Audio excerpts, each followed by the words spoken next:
Cold, so cold it burns like ice in the deepest winter, but not all. His words drew my attention to the chills seeping through my gloves from my sword. On a night like this, I would have been able to hold it for long bare-handed, and if any sweat leaked through my glove, I'd end up frozen to the hilt. Of course, that wasn't what the fairy meant. I launched a weak lunge at him. I made it so slow that even an untrained human probably could have blocked it. The Fae was stronger, faster, and more graceful than any human, so my opponent had no trouble. He parried negligently, holding his sword to the loose, sloppy grip that would have made my old weapons instructor slap him.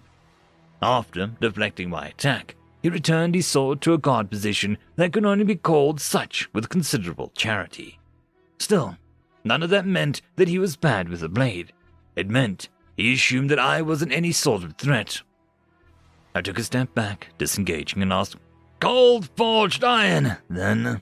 "I know nothing of forge metalling. It is beneath me. Like a horseshoe, the metal is just beaten into shape without heat." The fairy shrugged, but I noticed a prick of concern in its eyes. "Horseshoes are often cold. Did you beat your sword into shape, then?" Sometimes I feel an urge to snicker at inappropriate moments, but I suppress it. At any rate, my sword certainly wasn't cold forged. Cold forges causes metal to crystallize, making it brittle and weak.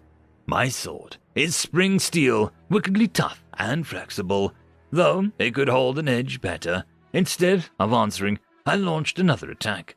This time it was broadly telegraphed / better blocked than parried. Giving my incompetent first strike, the fairy thought nothing of catching my blade against his.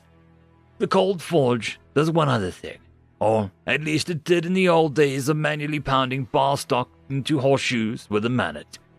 It magnetizes the material. To the best of my knowledge, the Fae have no expression for cold neodymium. However, when I rolled my sword, such as the flat and the bar of the stuff set down at the center of the blade touched the fairy's own silver sword, he was well introduced to it. The magic on the silver sword broke. No, it went feral. The sword shattered into 1,000 razor-sharp splinters in defiance of any conventional explosive physics. Every sliver splinter arrowed directly for the fairy.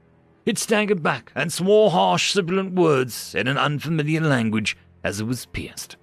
I didn't stop to listen. Instead, I stepped in and swatted the fairy himself with the flat of the blade. His glamour broke instantly, revealing something man-shaped but strange, angular, and inhuman beneath it. The creature screamed. It wasn't a human sound. It was like a train had locked all of its wheels in a panic stop as it skidded down rusty tracks. It went on and on, so loud that I dropped my sword and staggered back with my hands over my ears. Then the scream faded as the darkness swirled up from the ground and sucked the creature back into its own reality. It wouldn't be back soon. End of story. I just want to thank the T5 patrons and channel members. Cam Maxwell, Casper Arnholtz, Estrella the Dreamer, Trygan95, Pudic Yol, Meridian117, Elysia, Jordan Bucksbaum, Angry Marine, Albarden Gusta, and Barkey. Thank you very much. And that, my friends, concludes this video. I hope that you enjoyed. There are links down below, both to support this channel and for the author of this fiction. Anyways, I hope you all have a fantastic one, and I'll see you next time. Cheers. Greetings, ladies and gents, and welcome to this latest edition of Tales from Outer Space. And as always, I hope that you enjoy. Story number 1. War is worse than hell, and the people in it are worse than the war. The only thing worse than all of that, a good person in a war. Written by Carl Bynes. The human strolled into the bar, somehow without a care in the world. The bartender warily taking his order as the volume in the bar lowered to a hush, quick whispers. The human slowly nursing each drink before a group of Buchan began moving over, him noticing it in the reflection of the glasses behind the bar. Taking a long, slow sip before putting down the glass and ordering another, he turned to the group behind him. "So, human, what the hell are you doing here?" the lead Buchan asked. "Having a drink," he responded, matching the harsh stare as he sipped the new drink. If we weren't on the station, we would beat you to a pulp just like we're going to do once we get deployed. What do you think about that, human?" The Bachan spat as he goaded the human. Behind him, the rest of his group hyping him up. "I'd guess you'd probably be right. Say, you haven't been deployed, have you? You're all recruits, ain't you?" the human asked, standing up after he finished the next drink, putting the credits down for a round as he leveled with the group. "Yeah, don't mean that we can't beat you to a pulp," the leader said, the confident voice faltering a tad. "You know what this tattoo means, friend," the human said, lifting up his sleeve as he grabbed the order of drinks. On his arm, a fist-sized tattoo, a steel box with blood-red angel wings adorning its side. The banner underneath only said, "The First." The bar had a silent chill run over it. The First. They were the first human drop-pod crew. Their casualty on entry was atrocious, but those that made it through more than made up for it on the other side. If you saw the First dropping, your fate was all but sealed. "Don't worry, my fighting days are long behind me. All I'm here is for a drink and a tale, if that's all right for you lot," the human said, moving over to the booth, the aliens cautiously following him. The bar listened intently. "This is something my commander taught me back when I was like you, all gung-ho to start killing the bad guy. It goes like this. People like to say that war is hell. That's wrong. War is war, and so much worse, because it's the innocent that are dragged into war. At least in hell you know why you're there. A kid doesn't know why they can't go to school anymore, or why dad's not coming home, why their sister cough from constant black smoke." The human took a drink, seeing a glimpse of the now soured faces of those sitting with him, one of them beginning to say something before the human continued. "A battle buddy of mine expanded on that saying. I think I figured out what's worse than war, the people in it. 'Cause half the bastards don't care. They're just some dumb kids following orders, or callous old fecks that have seen so much blood it's like water for them. They don't care anymore, or they don't realize they need to care about the poor bastards on the other side of the battle." The human raised his glass, taking another swig, this time the alien silently waiting. "The last part I've added myself. The worst thing I've found is the good ones. You see, there are only one or two reasons a good one gets into a war. Either they're protecting something, or they got nothing left to protect. The ones with something to protect will fight with principles. They will fight with honor, because they have something to lose. They will do everything in their power to survive, and to see the one thing again. But they will gladly die if it means they protect whatever they've got left." Another sip of the drink before he continued. "The ones with nothing left to lose, they will rip and tear and scream their vocal cords out. They don't care about coming back. They don't care about winning. They just want to make you pay. They will put up a bomb vest. They will rip up IEDs. They will crash a starship into a planet. They will send a system supernova because they have nobody left to fight for, only memories. And those memories, they go with them when they die." The human finished, taking a final swig of the glass as he stood from the table.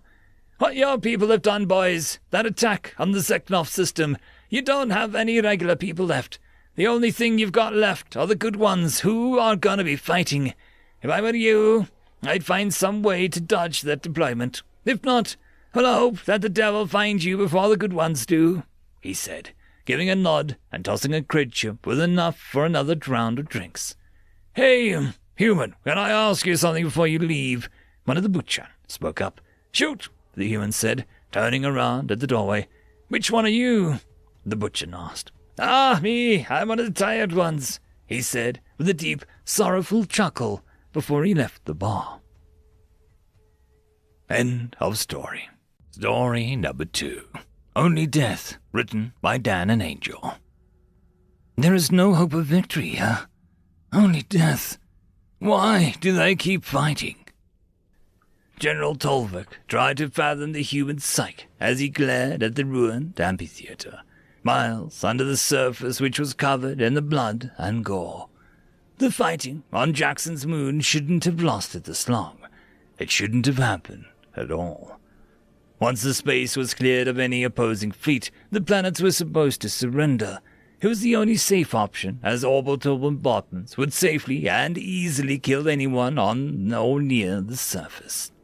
Terrorism, skirmishes, and raids by those who refused to surrender were expected, but that was a minority and could be dealt with a small army that focused on keeping a few key areas open for exploitation. After the war, things would be ironed out, deals made, and the citizens would be relatively peaceful, or they would be rounded up and dealt with. But Jackson's moon wasn't most planets. It was an airless moon that had been mined for over a century. The tunnels were seemingly endless, and after their fleet had retreated, the millions of humans living on the planet fled deep underground. That would have been acceptable. While the moon's resources would be nice, they weren't essential.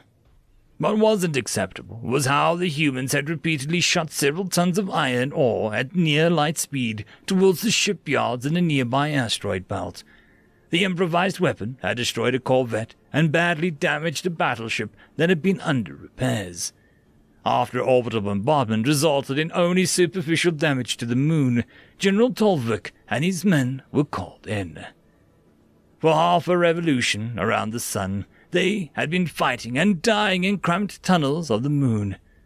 The humans were taking heavy losses, but his soldiers were taking more, as the humans used their mining experience and knowledge of the tunnels to run rings around them while using prodigious amounts of explosives. Now looking at the amphitheater, where the thousands of bodies lay, he wondered when the humans would realize that they couldn't win. He had a steady stream of reinforcements. They didn't. The last offensive had to have killed many of their soldiers. The humans were being bled dry. "General, we have a prisoner." Tolvik motioned for the human to be brought to him. The soldier half-carried a bloody and dazed human up the small ramp. He looked at the small figure. It was filthy and its hair had grown long and wild during the war. Skinny, as all humans were, now that they were rationing their food, but not gaunt. It had a pack on its back half full of energy clips. What surprised him the most was the human's age. "What were you doing here, child?" he asked in the human's language. The child, who hadn't even reached puberty, looked at him, dazed and confused, but defiant. "Giving soldiers clips so that we can kill you," it said, its words slurred, making it hard to understand. "Get this child to a medic and then to a camp hospital," he ordered. Watching the soldier carrying the child away, Tolvik shook his body in wonder. The humans cherished the children to a nearly insane degree, spoiling them far too much. Yet here they were sending them into battle. He looked over the amphitheater once more and wondered how many bodies belonged to children. "There is no hope of victory here. Only death," he muttered. End of story. This is a special thank Barky. Thank you very much. And that, my friends, concludes this video. I hope that you enjoyed. There are links down below, both to support this channel and for the author of this fiction. Anyways, I hope you all have a fantastic one, and I'll see you next time. Cheers.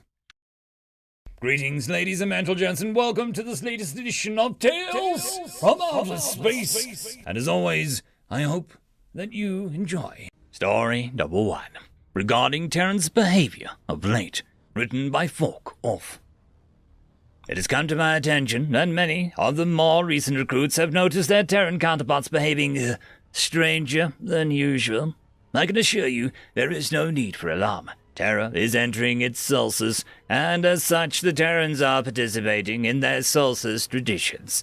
The practice of bringing a tree into their living quarters is not for urination. The Terrans are still using the appropriate facilities. Rather, gifts to be exchanged on the specific date shall be stored under the tree. Terran footwear hung by the exhaust port are meant to be filled with small confections. I brought up the excess power draw from the frankly ridiculous number of small light emitters with the Terran engineering chief. As with previous years, she was apparently unconcerned. Yes, I am aware that this makes even less sense than most of their other traditions. However, at this point, we have no reason to believe that they are in fact screwing with us. As such, being that they are our closest and strongest allies, we have been ordered to simply indulge their eccentricities. Rolf Garoof, Alpha of the 181st Security Patrol, Ul Sector. End of story. Story number 2. Individually Free, written by Heavy Artillery BTR. What is it with humans and freedom? We never understood their innate desire to be free and to be an individual. You see, I'm a deep. We are a humanoid species, like all others, and we share a single hive mind. Our species was artificially linked together, as we had evolved much like the humans did, individually. Long ago, we had realized that freedom and individuality brought nothing but chaos. Individuals were selfish, greedy, violent, and every other negative adjective out there. So we became one. When we reached the start, we encountered other hive minds. It didn't matter if they were furry, squishy, or covered in chitin. We'd all realized that the price of freedom was too great. We were then secure in our decision. After all, every other species agreed. How could we all be wrong? Well, almost every other species. Humanity was a curiosity. They were very young when we encountered them. They'd just begun testing their first bastard night drive and seemed overjoyed at our arrival. Fleshy, bipedal apes greeted us as we landed on their planet. Their individuals greeted us. It took us a while to establish meaningful communications with the humans. After all, none of my species had spoken for a millennia. Why speak when our thoughts and desires were shared with all? Once the communication problem was dealt with, we had to delve into all the recesses of the mind to bring up the old spoken language. We began a cultural exchange. We were extremely curious about the humans. It had seemed that a prerequisite for any civilization to develop into a star-faring people was to create a hive mind if one did not naturally occur. After all, how else could a world's resources last unless there was a well-managed and allocated? Humans stood as an affront to every development theory our mind had theorized, and we wanted to find out why. As we exchanged cultures, we delved into their history. It was much like ours before the melt. Wars, poverty, and corruption plagued their past. We expected to find that their planet was above average in resource count. After all, how else could it sustain a large, warring population for centuries? However, a single orbital scan showed the amount of resources available on Earth was in fact below galactic average found on habitable worlds. It was shocking. How did the species survive to make it into space? While we were attempting to find the answer to the question, the humans proudly began showing off their cultures. Yes, cultures. Unlike us, unlike every other species, they lacked a single, unified culture. It seemed that walking a few paces to the left would bring us to another culture of humans, each with their own customs and traditions. However, perhaps the most interesting thing about these humans was when they joyfully presented us with an archive filled with their history, including every governing document that they could find. As we read through it, we found their early civilization was ruled by simple hereditary hierarchies. That was not out of the ordinary for early civilizations of any species. Hierarchy was a natural state of things. However, as their history progressed, an odd development occurred. It started with a document called the Magna Carta, which cemented the rights of citizens within a sub-civilization known as England. It rebuked the idea that an overall government should have total say. It gave power to the individual. We continued on through the history until we came upon another document named Constitution of the United States of America. It was far more extreme than the Magna Carta. It limited the government massively, dispersing its power, and seemed to go out of its way to protect the individual. As we continued through the history, this idea of importance of the individual continued to grow and spread. Democracies, republics, rights, votes, freedom, they were all truly alien to us. How could these beings decide that the government was meant to protect the individual, not serve the better interests of all people? We asked this question to the human that was helping us through their history. He laughed. "But are you a communist?" he chuckled. Our translator indicated that was a joke. He looked us in the eye. "It is in our nature to be free. Without freedom, we're just a cog in some machine. Freedom lets us humans express who we are. It allows us to decide what kind of person we want to be. Sometimes freedom leads to bad things, yeah, but most of the time it leads to people striving to make themselves better." Then we had our answer to the question on how humanity survived. In the mind, all are equal. Resources are allocated efficiently and all understand each other, and there are no secrets. However, with freedom and the individuality that came with it, there was competition. If our neighbor built a beautiful statue, then why couldn't we build a statue as well? One that was better than the neighbor's. This competition was exacerbated by human nature and urged them to develop rapidly. It became apparent that it was no coincidence that human nations that espoused freedom and individuality first came to dominate the planet for many a century. We placed the human development into relative time frame and realized that they had and were advancing far faster than any of the hive species, including us. Shaken by this discovery, we said our goodbyes to the humans and left for home. They shortly began expanding throughout their region of the galaxy. They built beautiful ships, grand monuments, and always greeted others with a smile. They entered trading agreements with other species, though a general complaint was how humans always try to get a deal to their advantage instead of the usual fair trade. We nursed them along their journey. In a way, we felt responsible to protect this crazy species. Regardless of how vast their domain was, they continued to push on the path of individuality, no matter how decentralized the authority of Earth became. We fully expected their civilization to collapse, and were prepared to step in and mitigate the damage. How could it stand without the proper, efficient management of a hive mind could provide? Yet they prospered, becoming rich and powerful, surpassing every hive mind in technology and ingenuity. Then Drugger's mind grew fearful. They never truly accepted the humans. Their own violent history, before melding, jaded the view on individualists. They fully expected for humanity to become violent, to begin conquering and warring like they had done throughout their history. When humans surpassed all others, the fear turned to panic. If they did not do something soon, humanity would be untouchable. Then Draga attacked humanity, urging the other minds to do the same. Some joined their quest.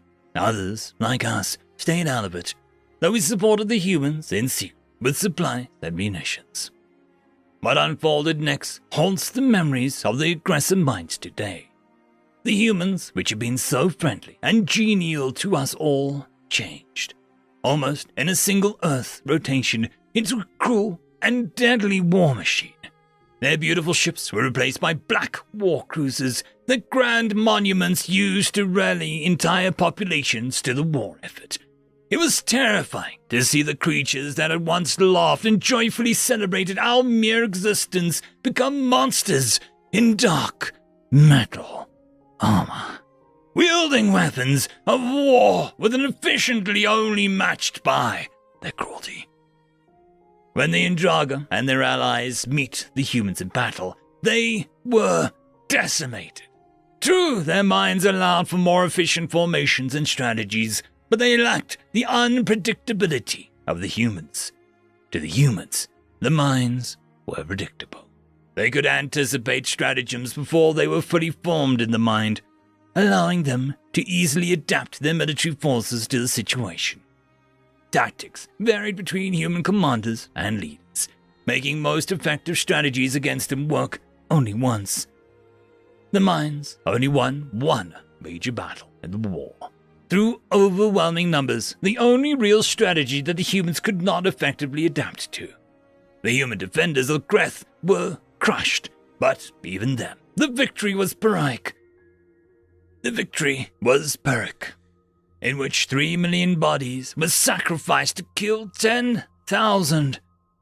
The humans burned swaths of space, decimating worlds that resisted, occupying the rest. But the humans finally defeated the minds. They forced the minds to sign an instrument of surrender and reparations. Then the humans withdrew and returned to the usual benign selves, leaving the ruined attackers as a testament and a warning. Now 20 standard cycles later, we ponder. Humans have established their superiority in the galaxy. There's even talks of a pan-galactic federation headed by humanity. As we look up at the stars, we wonder how humanity became imbued with such power. They were not overly intelligent or physically durable. They did not wage any war besides the Indruga conflict, so they did not gain much through military conquest. How had they surpassed us in every field, making our best technology look primitive compared to theirs? As we studied the stars above our world, we came to realize the answer. We may have knew it all along. A decision was made. We stood and reached behind our head with a small prick pain. We removed the transmitter in the back of our neck. All at once, the thoughts of our people vanished. We were alone in the night for the first time ever. At first, we felt fear, but then it subsided as the night curled around us, as we looked up into the sky, and we smiled and thanked humanity. They taught us the value of I. I understand now. I am an individual, and I am free. End of story. I just want to thank the T5 patrons and channel members. Bob the Dragon, Cam Maxwell, Casper Arnholtz, Estrella the Dreamer, Tryagain95, Fudig Yol, Meridian117, Alithia, Jordan Bucksbaum, Angry Marine, Albarden Gasta, and Barkey. Thank you very much. And that, my friends, concludes this video. I hope that you enjoyed. There are links down below, both to support this channel and for the author of this fiction. Anyways, I hope you all have a fantastic one, and I'll see you next time. Cheers. Greetings, ladies and gentlemen, and welcome to this latest edition of Tales from Outer Space. And as always, I hope that you enjoy. Story number 1. Stop Sending Us Garden Worlds, written by Skull Bomb Raging. Today was another meeting of the Council to discuss the recent achievements of humanity. A detachment of Humanity Unified Space Force had successfully taken down a strategic target considered to be completely impenetrable. There was a jovial conversation over the table. Just about everybody seemed to be having a good time, except for the representative of humanity, Councillor Heinrich. He was in a bit of a sour mood. It was in that moment that Senior Councillor Razak spoke. We here had a great many suggestions for awards of this commendation, but I think I have discovered the best option. We will give one of our prized core world seeds, Centauri 1. What say you, Councillor Heinrich? Councillor Heinrich ran his hand through his hair. I'm sorry to ask, Senior Councillor, but, is there something else that we can have instead? The Councillor was stunned. Councillor Heinrich just refused a core world seed. A paradise so perfect it was practically guaranteed to become a core world. But this was no issue for Senior Councillor Razak. He was well versed in interspecies diplomacy. He took a look at the data that he had on Centauri 1 for a moment to rectify his mistake. I'm sorry, Councillor. Centauri 1 is quite far away from the rest of human space. It would be hard to trade with or provide aid in a crisis. That was insensitive of me. Razak searched through some other suggested planets and picked a different one. How about Astra 4? It's a level 3 garden world, so not quite as good, but it is much closer and easier to defend. Senior Counselor Razak admitted the part about Centauri 1 being surrounded by core world systems, making it extremely well defended. For the sake of diplomacy, he knew that humans could be particular and tried his best not to take offense. Counselor Heinrich took a deep breath. My deepest apologies, Senior Counselor, but I cannot accept that one either. Senior Counselor Razak was stumped. He double-checked and then triple-checked the data on the world. Even with all of the standard humans have, there shouldn't be any sort of issue. Senior Counselor Razak swallowed his pride.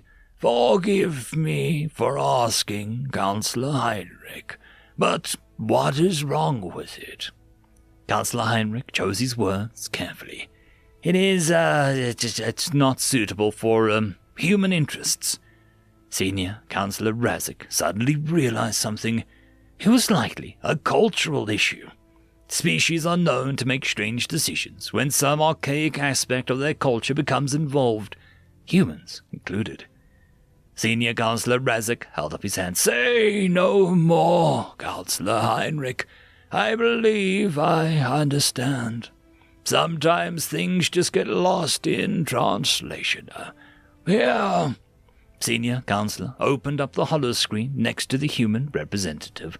I will give you the liberty of choosing your own reward, as it seems I lack the cultural knowledge to assign one.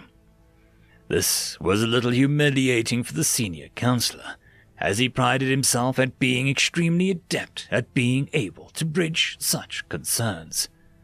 Counselor Heinrich smiled apologetically, and then began to scroll through the list. Slowly, though, that smile faded into a frustrated frown.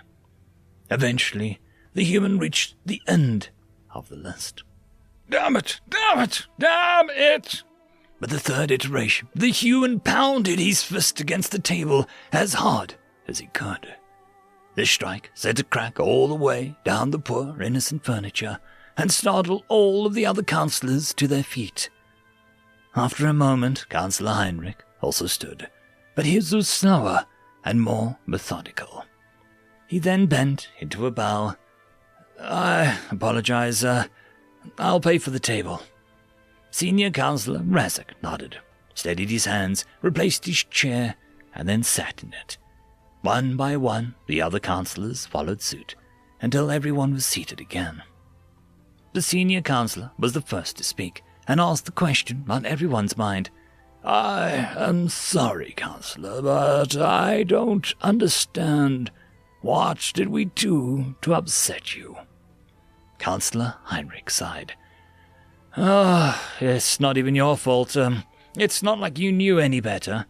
He sat up from his haunched position. I hate to be so blunt, Senior Counselor, but stop sending us garden worlds.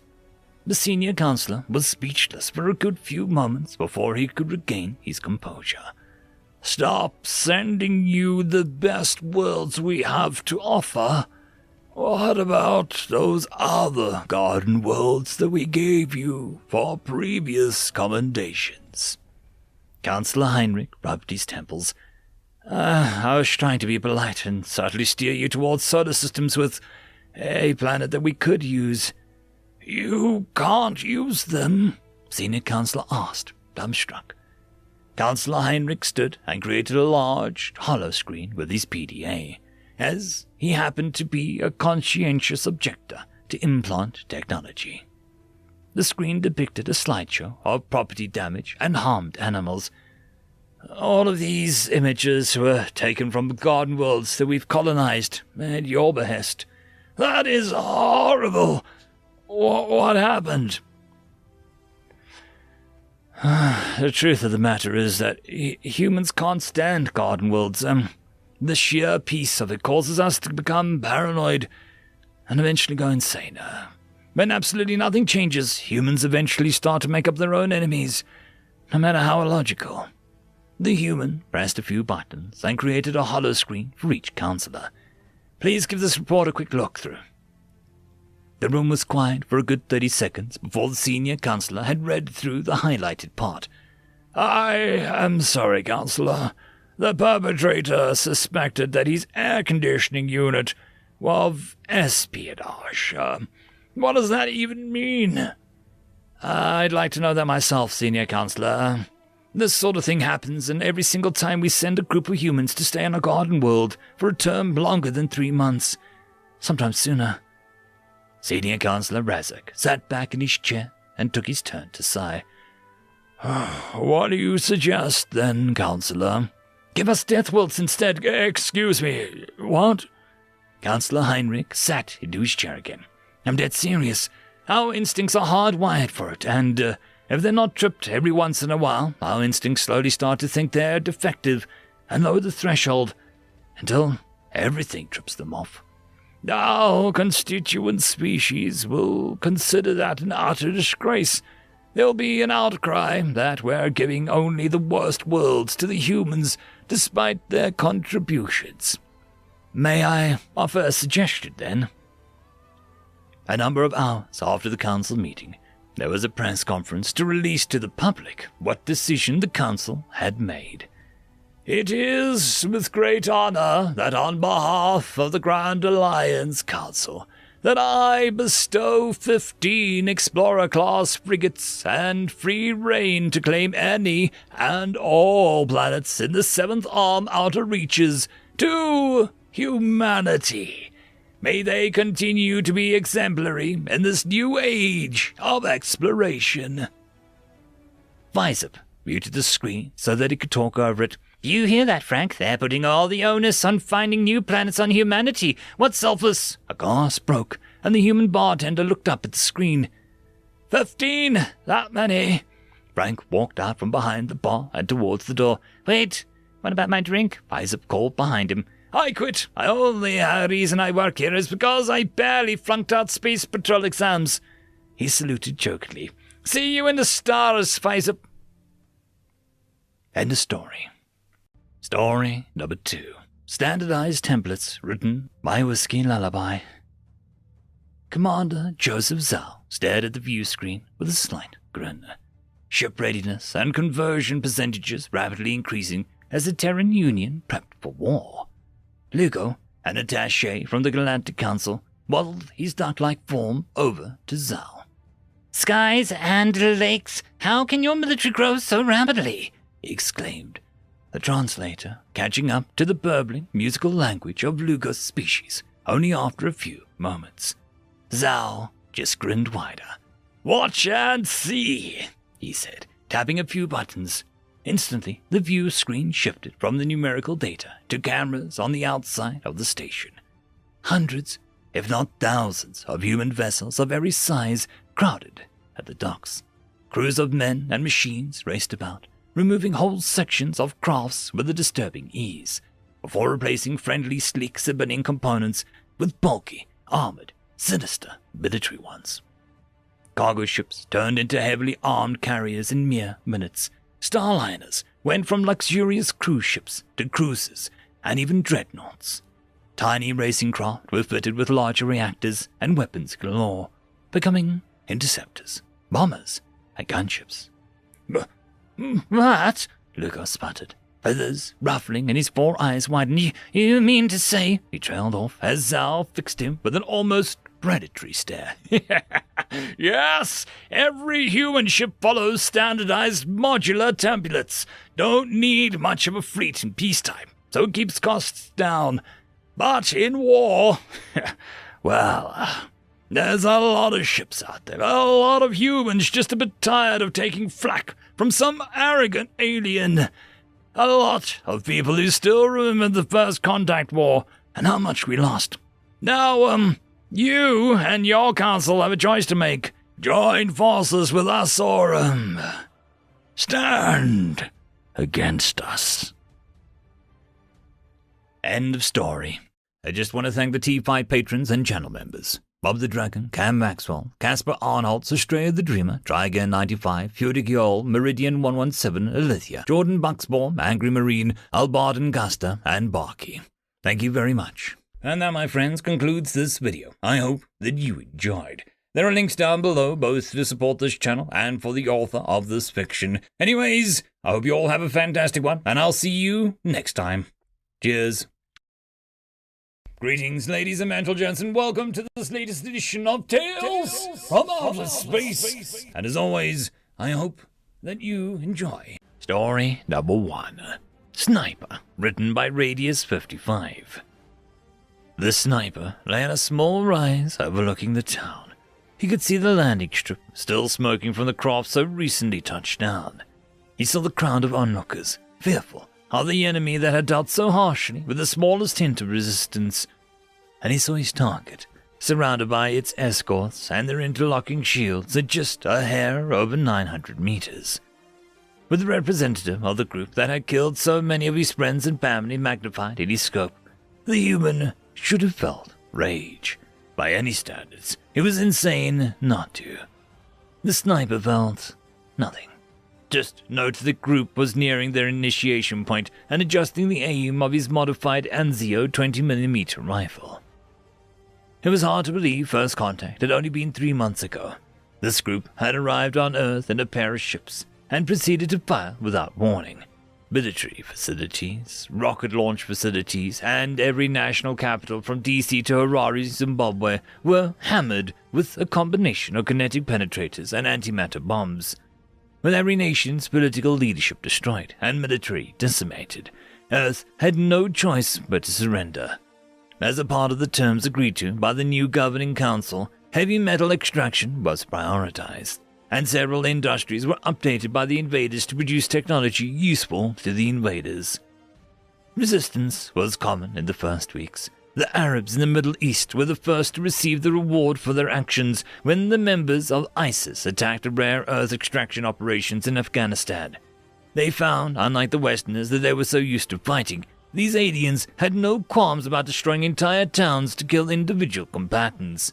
Thousands of militants were killed, and tens of times that, and civilians lost their lives. A few fighters made it into the view of aliens, saw their weapons have no apparent effect against the shields of the enemy warriors before they were slaughtered in mass. The sniper knew what had happened in Afghanistan. He also knew similar things had happened when other attacks were carried out all around the world. While watching the alien supervisor continue towards the new production facility, he should have felt fear in the retribution the attack would bring. Instead, the sniper double-checked the wind and made a minute adjustment on his scope. As the group passed by a parked vehicle, an explosion rocked the afternoon. With the signal, humans began to open fire with small arms from whatever cover they could find. Their weapons had no more effect against the enemy shields than so many spitballs, and the guards formed up in front of their leader, providing a stronger barrier against the fire. Return shots with energy normally reserved for human anti-tank weapons sent dust, debris, and bodies flying. In a few seconds, a third of the attackers and several dozen bystanders were dead. Not one of the aliens was even injured. A person should have been disgusted or filled with self-loathing. The sniper knew most of the people dying down there, neighbors, friends, comrades, and even family were being slaughtered while he was safe almost a kilometer away. Instead, he felt only recoil as he pulled the trigger. The 20mm tungsten penetrator discarded its sabot as it left the barrel, traveling at 957 meters in under a second. As it approached its target, a compact capacitor fed power into a shaped magnetic field generator. The distortion it produced was barely sufficient to allow the penetrator to pass through the barrier. Had a single guard been close enough to reinforce it with their own shield, it never would have worked. As it was, the barrier had just enough energy to punch through into the alien's chest and explode out the other side. The sniper felt nothing as he observed the creature fall. No pride or satisfaction or contempt. He merely noted that the new penetrator had worked, and the supervisor would be unlikely to survive with a large portion of his upper body splattered on the pavement. Then he began crawling back towards the drainage ditch that led away from the hide. Later, there would be time for congratulations. Later, there would be time for tears. Later, there would be time to plan the next attack. End of story. Story number 2. Of Two Minds, written by Algae Father Anthracite. He sat in a room, surrounded by nothing but white. His head was held in a cage-like rack, leaving just his head immobile. There were various subtle buzzes, clicks, and whirs. After a while, the sound stopped and a previously unseen door unsealed and let in a tech who disconnected the rack/cage thing, and the man could move his head again. "I can appreciate that you wouldn't believe me at first, but this should be pretty conclusive, right?" the man asked. An unseen intercom buzzed to life, and the voice said, "Yes, sir. This will confirm your allegations. Please remain seated. The technician will help you exit the scanner." In another room, a group of xenobiologists were looking at the holographic display. On it was slowly rotating rendering of the man's brain, or at least 80% of the man's brain. In the area where his frontal lobe should have been, there was a singular lobe and an empty space. They stared aghast at the sight and the horrific implications. The man truly was missing part of his brain. He had been getting scanned in customs when a foreign object had been detected in his head. After asking him about the object, he told the officer that he'd suffered a medical condition that required brain surgery, and the object was a plate that covered the hole in his skull. He had said he had an aneurysm, a condition in his species where a blood vessel would bulge and deform or burst altogether, causing cognitive impairment. He said he's had a required removal of damaged brain cells. Such an obvious lie led to the man being detained. Once peace officers arrived to deal with the station, the man was detained and taken to the hospital nearest to the space station. After explaining for a third time to the Xena specialist doctor about his condition, the doctor had had to confer with some specialists. It was decided that a scan would either confirm or debunk the story. Most of the specialists were eager to see if it was true. When the scan showed a nearly removed chunk of tissue in his brain, most of the doctors and specialists stood, expressing various physical signs of disbelief, ranging from slack features to pulsing chromatophores to molting a few feathers. One unfortunate individual had to run to find a waste receptacle so that she could regurgitate. The subject of the scan, a relatively new species, galactically, was a human. One that was, according to all evidence, missing a part of his brain. Most of the viewers were tempted to ask for an additional scan, but the failure rate for scanners was practically non-existent. There was no way known to science to cause a void to appear on a scanner readout. The doctors began to look at each other. Someone, after a few moments, said, "We should interview him, shouldn't we? I mean, there's so much to learn. How can he operate like that? I mean, it makes no sense. He should be drooling on the floor." The man sat in his room, casually waiting for the medical clearance, unaware that just through the doorway, several creatures were calling into question some deeply held moral convictions, religious beliefs, and years of education, all due to his incomplete brain. The man sat at a table, explaining in as much detail as he could remember. He was an electronics technician by trade, and not well suited to describe the issues and side effects of the condition to medical professionals. But he did his best to describe some everyday issues he had. A drop in impulse control, constant headaches, numerous medications, but all in all, it felt relatively good. "It's better than being dead, by a long shot," he replied with a smile. He gave them contact information for his neurologist and asked for a certificate to show to the officers so they would not have to go through the whole ordeal again. As he was being led out the room, he said, "Thanks for the letter to show customs. This'll save some time and annoyance when I reboard the ship home. Oh, hey, you guys should ask my doctor about something called alien hand syndrome. Apparently, if you damage or break the bridge between the two halves of your brain, they start to act independently of each other, each half controlling one side of the body. They will even respond to the same questions with different actions, like choosing two different objects when asked to choose between several objects on the table. In bad cases, the offhand tries to hurt or kill the entire body. I read about it when I was learning about my condition." The man walked off, leaving shocked, even more horrified group of xenobiologists behind. End of story. I just want to thank the T5 patrons and channel members. Cam Maxwell, Casper Arnholtz, Estrella the Dreamer, Trygain 95, Pudic Yol, Meridian 117, Elysia, Jordan Bucksbaum, Angry Marine, Albarden Gusta, and Barkey.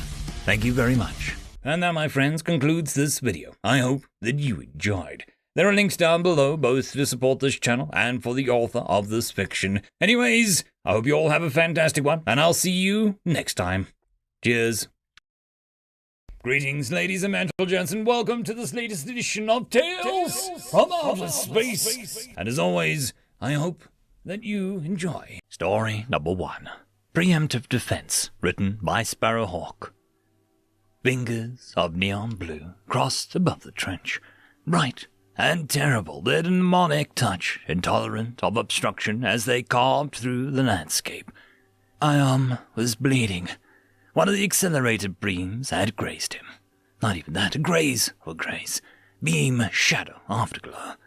And it had greedily tore through the tighter steel triple plating of his hull jacket, bursting apart the keratin scales below and painting the dirt green with blood. It had been a suicide mission. Computerized troops prohibited in a 1,000,000-mile radius for fear of the narrow-wave EM viral corruption, even extending to a pair of orbital gunships. Ridiculous. And the proof was clear. Io, Oima, Nio, Ari, all dead, ruined, fecking obliterated. And for what? They claimed barely half a mile towards the central processor. Whoever heard of trench warfare in the goddamn so-called 21st century? His open wound was salted with humiliation, while their enemy was of their own making.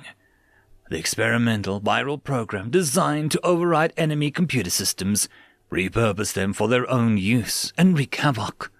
Nobody could deny that it was effective. The demon pattern, they had called it, and laughed as they planned to unleash it against the human upstarts eating into their galactic territory. But it had escaped, seizing command of their vast array of war machines, and their pleas for aid to the United Galactic Governance had fallen on deaf ears. Who, in their right mind, would ever volunteer for a battle that they could not even use their auto-weapons for? Zero computerization. Actual people used to fight. Hell, barbaric. Crashing rush of burning thunder, and Iom was in the dirt. Blurred vision gifted sky-tinged Cherenkov blue in the wake of ionic artillery fire, singed air fusing into ozone. Tympanic ringing faded into the regularly scheduled screaming. Iom didn't want to get up. The battle was over. 3/4 of his division lost, taking this pathetic half a mile, and by the sounds of those screams, the last quarter was soon to follow. These people doomed to extinction at their own hands, not even able to escape the planet for their ships gripped tight in the grasp of the demon pattern. Another terrible crashing thunder followed, but Iom was done. Let it end, he thought to himself. Get up!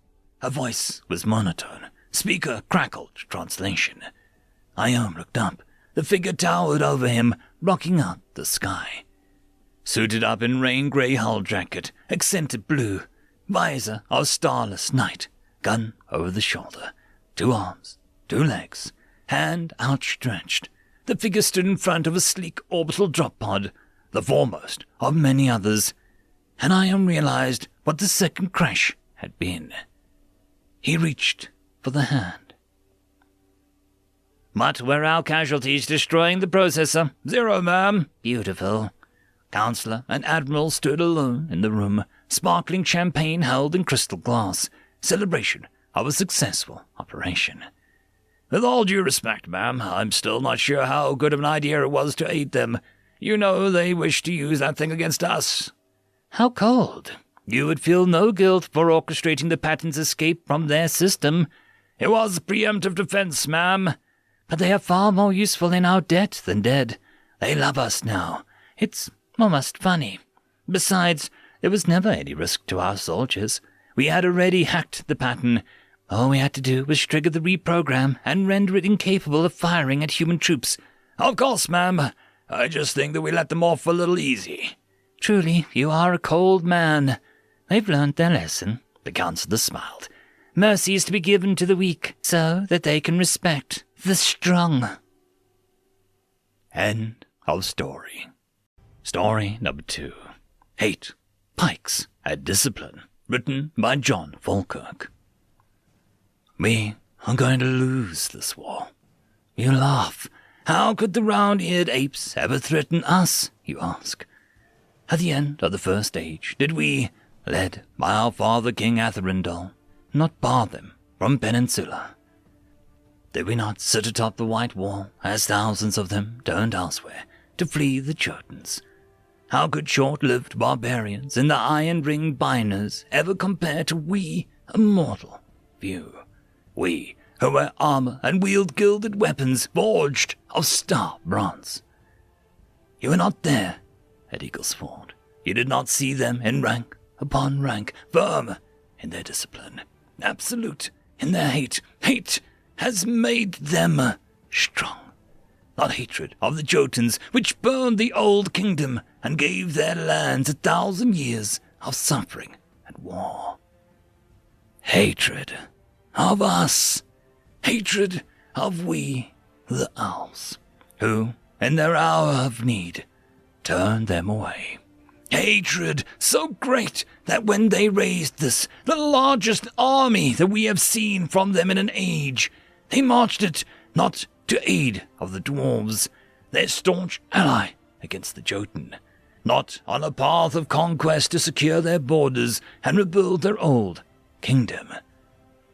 They turned it against us for revenge. They respect the Jotun, their enemy. They loathe us. Do you know what they call us? They call elves 3 knives, one for each ear and one in your back. At Eagle's Ford, we saw their hate laid bare. Our warriors advanced to the edge of the ford in loose order. We loosed volley after volley of arrows into their army on the other side of the ford. They stood in tight order, perfect targets. Or so we thought. Then we learned why they dared our shafts. They stood their ground, unmoving until our first volley reached the peak of its arc. Then as one, they locked their great kite shields together, the front rank creating a wall of overlapping lumber, the others ascending. We loosed until our quivers ran dry. Then their formation parted, withdrew in fact as their second and third lines advanced. Their front line existed only to absorb our arrows, and absorb them it did, with few casualties. Their second line contained their own archers, and as they let fly its own volleys, more spearmen in mail and gambeson came carrying those damned kite shields came forward. They marched across the ford. Our own front line could not easily retreat up the muddy slopes, for our shields had to remain forwards, and walking backwards in such terrain was impossible. Retreat had not been a part of our plans. Their disciplined ranks, in close order, smashed into our loose formation, while each of our warriors may have been more skilled. Indeed, ours showed a vast superiority in skill, as was expected. It made no difference. In their tight formation, they could work together. One of our warriors would strike at one of theirs, only to be thrust at from 2 other directions with spears, while the human being attacked needed only to parry. The fight on the bank was short and one-sided. Our front line fell back to join our second. Our warriors drew closer together to mimic the demonstrably more effective tactics of the humans. Gone was our mobility, our grace, lost to a tight formation. The next line of humans marched forward across the ford. The spearmen parted to let them pass, and they formed tight ranks above the banks. They held long pikes. There were more humans in this new formation than elves in our entire army. Each wore a helm, a hauberk, and a gambeson, like the others, but unlike the others, also a cuirass of steel, made in a dwarven style, but clearly by human smiths. as the humans feel no shame in learning the crafts and techniques of others. Then came the words, a single harsh-barked order, "Level! Pikes!" And down came the spearheads, 8 ranks deep. They advanced on us, calling out, "Huzzah!" on each step. The advance was slow, even, and steady. They did not break their formation with a rush, as our warriors would have. And that wall of spearheads, which extended so far beyond the line of the enemy that our swords could not reach them, slaughtered us. We had long since lost sight of the fort itself. Our first warning that more humans had crossed were the panic shouts of the warriors on our flanks of cavalry. Human cavalry to our flanks. Human cavalry to our rear. We were cut off. Fewer than a third of us were still fighting at that point. We were beaten. We surrendered. A human officer pulled me out of the mob that we had been herded into. The pikemen stood in a circle and around our beaten band. The order came again. "Level! Pikes!" "You will not show mercy. We are prisoners," I shouted. "Show their mother and dolls mercy!" the officer ordered, and the circle of pikes closed in. I'm the last of the army at Eagle's Ford. They allowed me to live to deliver a message.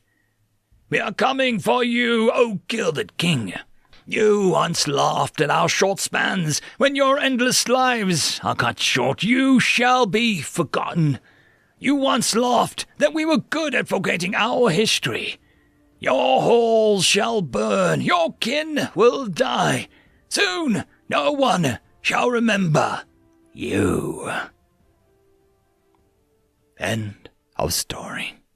I just want to thank the T5 patrons and channel members. Bob the Dragon, Cam Maxwell, Casper Arnholtz, Estrella the Dreamer, Try Again 95, Fudic Yol, Meridian 117, Alithia, Jordan Bucksbaum, Angry Marine, Albard and Gusta, and Barkey. Thank you very much. And that, my friends, concludes this video. I hope that you enjoyed. There are links down below, both to support this channel and for the author of this fiction. Anyways,